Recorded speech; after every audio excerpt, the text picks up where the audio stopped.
ছোট্ট গ্রাম রামপুরের ধারে কুসুম নামে এক তরুণী বাস করত। সে ছিল খুবই সহজ সরল আর মিষ্টভাষী।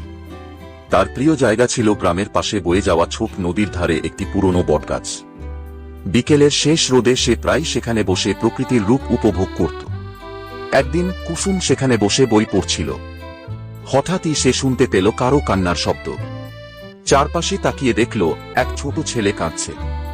ছেলেটির নাম ছিল রাহুল। সে নদীর ধারে খেলতে গিয়ে তার প্রিয় খেলনা নৌকাটা পানিতে ফেলে দিয়েছিল। কুসুম ছেলেটির কান্না থামানোর চেষ্টা করল।